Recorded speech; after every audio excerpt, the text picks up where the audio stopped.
ችግር ፈጠረ። ኤቢን እና ዳጣ ተጋደሉ እርስ በርስ። አርጁን እና ቃድስ ተደባደቡ።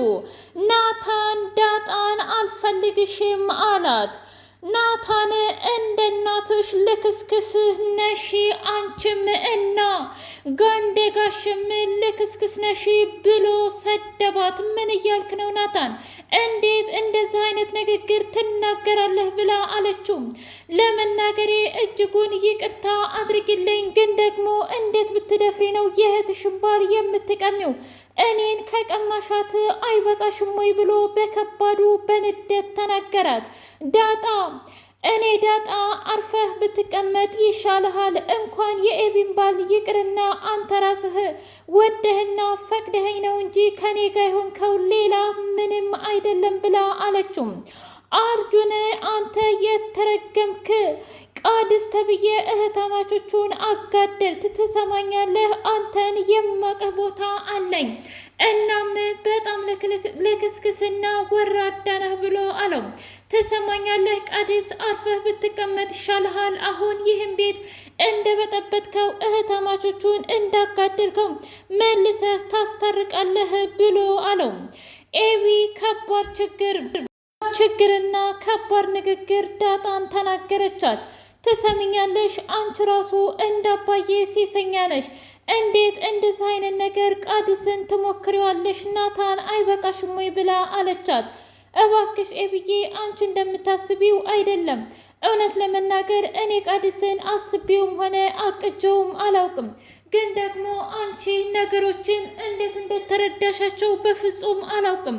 እሱ ራሱ ምጥንን ስለጀነጀነ እኔ ልፈትነው ብዬ ነው እንጂ እውነት ለመናገር ያንቺን ባል ፈልጌ አይደለም። ምን ሆነሽ ነው ኤቢ?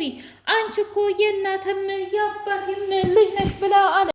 የገዛ እህቴን ባል ልቀማ የምችለው ለዛውም ነገ ቀለበት ለምታስሩ እኔ ከሱ ጋር ምንም አይነት ግንኙነት የለኝም። እሱንም ደግሞ ምንም አላደረግኩትም። ግን ደግሞ እመኝኝ ኤቢ፣ ጉዱን በቅርቡ አወጣልሻለሁ ብሎ አላት። መቼም ቢሆን መቼም እኔ እንደማይሳካላችሁ ማወቅ አለባችሁ። ከዚህ በኋላ ይበቃችኋል በቃ ብላ ተናገረች። ዳጣ እኔ ምንም ነገር አላደረኩም፣ እመነኝ ናታን፣ ሆን ብዬ አይደለም። እሱን ለማናገር እርግጥ ነው አስቤ ነበረ። ግን ደግሞ እናንተ እንደምታስቡት በፍቅር ሳይሆን ያደረገው ነገር በጣም የተረገመና በጣም የሚያስጠላ ስለሆነ ለዛ ነው እንጂ ምንም ነገር አላደረኩም ብላ አለች። ትሰሚኛለሽ? በቃ ከዚህ በላይ ምንም ነገር ልናገር አልፈልግም እና ይበቃችኋል ብሎ ናታን ሄደ። ከዚህ በኋላ አጠገቤ እንድትደርሺ አልፈልግም ዳጣ፣ አንቺ ራሱ እንደ እናትሽና እንደ አባትሽ ነሽ ብሎ ተናገራት። ምን እያልክ ነው ናታን? ገና ለገና አባዬና እማዬ አጠፉ ማለት እኔም አጠፋሁ ነኝ ወይ? ላይ እማዬና አባዬ አሳደጉኝ ወለዱኝ እንጂ አላሳደጉኝም። እኔ ያደግኩበትን ሁሉንም ነገር የማስታውስ ልጅ ነኝ። በቃ ብላ አለችው። እኔም በቅቶኛል ዳጣ፣ ከዚህ በኋላ ያንቺ ቀልድና ጅልነቱ መሮኛል፣ ይበቃሻል ብሎ ተነስቶ ሄደ። እርግጡን የተጸጸተችው በጣም የተናደደችው ዳጣ እመነኝ ቃድስ፣ መቼም ቢሆን እንደማይሳካልህ በደንብ አድርጌ አስረግጬ ልነግርህ እፈልጋለሁ ብላ አለችው። ትሰማኛለህ? እህቴ ላይ አንድ ነገር አደርጋለሁ ብለህ ብታስብና ብታቀድ እኔ ራሴ ነኝ ቀድሜ የምገልህ ብላ አለችው። አርጁንና ዳጣ ተባበሩ። ከዚህ በኋላ እመኘኝ፣ መቼም ቢሆን መቼም ኤቢ ላይ አይጫወትባትም። ዳጣ አንቺንና ኤቢን ልክ እንዳጫወታችሁ አሁን ደግሞ የማደርገውን ነገር በሙሉ አደርጋለሁኝ፣ አታስቢ ብሎ አላት። ሰላም ሰላም! ውድና የተከበራችሁ የህያቤቴ ቤተሰቦች እንዴት ናችሁ? ሁሉ ሰላም፣ ሁሉ መልካም። እኔ እግዚአብሔር ይመስገን ሰላም ነኝ፣ ደህና ነኝ። ለዚህ ቻናል አዲስ የሆናችሁ ሰብስክራይብ እያደረጋችሁ ቤተሰብ የሆኑ ነባሩ ሰዎች ስለምትከታተሉኝ እጅጉን አድርጌ አመሰግናለሁ። እጅግ አስተማሪውና አጓጊው ዳጣ ድራማ እንደቀጠለ ይገኛል። ማርቲ ልቧ ሁሉ ድንግጥና ልቧ ተሰባብሮ ደረጀ ታውቃለህ፣ አይ ሰላም ሁለ ነገራችንን ወሰደችብን፣ ደስታችንን፣ ቤታችንን ሁሉ አፈረሰችው። እህኔ አንተም እሷ ጋር ሄደህ ባተኛና ልጅ ባይኖርህ ኑሮ ይህ ሁሉ አደጋ አይፈጠርብህም ነበር፣ በሰላምና በፍቅር እንኖር ነበር ብላ አለችው። አንተን አብዝቼ ከመውደድና ከማመን የተነሳ አሁን ውስጤ ላይ ያለው የቀረው ባዶ ቅል ነው። ታውቃለህ፣ ባዶ ቅል ፍሬው ሲወጣ ምን አይነት ቅል እንደሚሆን ልክ እንደዛ ነኝ። ጎረቤቶቼ፣ አብሮ አደጎቼ ሁሉም ተይ ብለንሽ ነበር እያሉ ተዘባበቱብኝ። የእውነት እንዴት እንደዚህ ታደርጋለህ ብላ አለችው። አቶ ደረጀም እንባው እየፈሰሰ የሚናገረው ነገር ጠፋበት። እባክሽን ማርቲ አይል ነገር በውስጡ እየተቃጠለና እያዘነ ከዚህ በላይ ምንም ላደርግ አልችልም እያለ ብቻውን በውስጡ ማውራቱን ቀጠለ። እማዬ ምናልባትም እኮ ይቅርታ ብታደርግለት ደስ ይለኛል ብሎ አላት። ምን እያልክ ነው ናታን? እውነት ለመናገር ዶክተሮቹ ካልተጨናነቀና ብዙ ሀሳብ ከሌለበት በቅርቡ እንደሚናገር ተናግረዋል። እና እባክሽን እማዬ ብሎ ቢላትም አይ ናታን፣ እሱ እንኳ የሚሆን አይመስለኝም። ታውቃለህ፣ አንተ ግን ለነገሩ እንደ ልታውቅ ትችላለህ፣ ምክንያቱም አንተ ልክ እንደኔ አልሆንክም እኮ ብላ አለችው።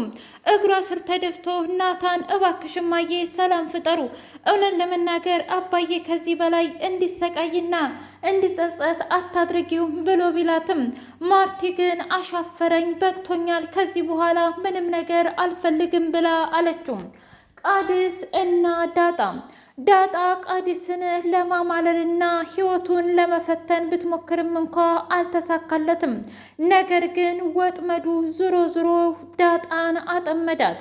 ጀግናው ቃዲስ እማዬ፣ አባዬ፣ ኤብዬ እረዳሻለሁኝ፣ አንቺ በፈለግሽበት ሰዓት ቀለበቱ ይሁን እያለ እየለበለበና እሷ እንደምትፈልገው እየሆነላት፣ ነገር ግን እሱ ውስጡን ስራውን እየሰራ ነው። ዳጣ ለማጥመድ የቱንም ያህል ሙከራ ብታደርግም እንኳ አልተሳካላትም። ጭራሽ ይባስ ብሎ ዳጣ እኔን ለመጠየቅና ለፍቅር እያሰበች ነው፣ የሆነ ነገር አድርጊ ብሎ ኤቢን ነገራት።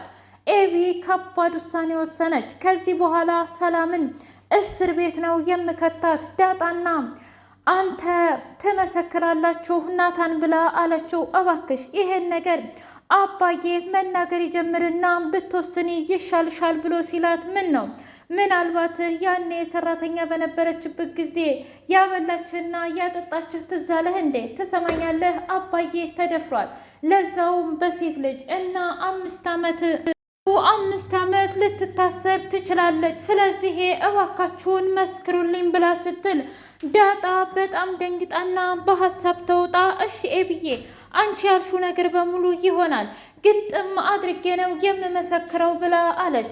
ዳጣ ግን አሁንም ውስጧ እየተቃጠለ ነው። እንዴት ነው አንድ ልጅ ፍርድ እናቱ ላይ ሊመሰክር የሚችለው? በዛ ላይ ኤቢ የኔን ጉድ ስታውቅ ምን ልትል ነው? አምላኬ ሆይ ምንድን ነው እያለች ብቻዋን እያሰበች እንደ አጋጣሚ ናታን መጣና ሰላምን እኮ ልከሳት ነው፣ ምንድን ነው የማደርገው ብላ አለች። ትሰምኛለሽ ዳጣ፣ በአሁኑ ልክ ናት፣ ግን ደግሞ ገና ለገና ሰላምን አሳስራለሁ ስትል ያንቺ ጉድ እንዳይወጣ እየፈራሁኝ ነው ብሎ ሲላት፣ ታዲያ ምን እናድርግ? ማድረግ ያለብን ነገር አንድና አንድ ቢኖር ይህንን ነገር ማስቀረት ነው ብላ አለችው። ልክ ነሽ፣ እኔማ አልመሰክርም ብልም እንኳ ኤቢ እስከ መጨረሻው ድረስ ልቧ ይቆርጥብኛል። ታዲያ ምንድን ነው የምናደርገው እያሉ በጣም ግራ ተጋቡ። በሌላ በኩል ማርቲና ደረጀ ቆመው ብቻ ሳይሆን ቁጭ ብለው ከዚህ በኋላ አንድ ላይ ማውራት እንደሌለባቸውና አልጋ መጋራት እንደሌለባቸው ማርቲ አስረግጣ ተናገረች። ደረጀ እርግጥ ነው ባንተ በጣም ብዙ ስቃይና መከራ አልፌያለሁ፣ ምን ያህልም እንደሚወድህና እንደማፈቅርህ ታውቃለህ። ግን ደግሞ ከዚህ በኋላ አንተና እኔ ይበቃል። አንተን በቅርቡ ጤናህን አግኝተህ ንብረታችንን ተካፍለን እንደምንለያይ ተስፋ አደርጋለሁኝ እንጂ ከዚህ በኋላ አንተም ሆንክ እኔም አንተም እኔም መፈለግ የለብንም ያንተና የኔ ፍቅር ባተላ ተቦክቷል ብላ አለችው። ደረጀም እምባ ደም እያለቀሰ ለካ በጣም ቆርጠሻል ማለት ነው ማርቴ፣ እንዴት ነው ህይወታችንን እንደዚህ የምናደርገው እያለ ብቻውን በሀሳቡ መዋጡን ቀጠለም። ለዛ እንግዲህ ገዛኸኝን ትታ ለመኮብለልና ገጠር አግብታ ለመኖር አቻ ጋር ወሰነች። አቻ ጉንጯን ከሰማት በኋላ በፍቅር ጥልም ብላ ምጥን ስታያት ጉድሽን እናገራለሁ ብላ ስትል እንዳትናገሪ እያለች ማንቁርቷን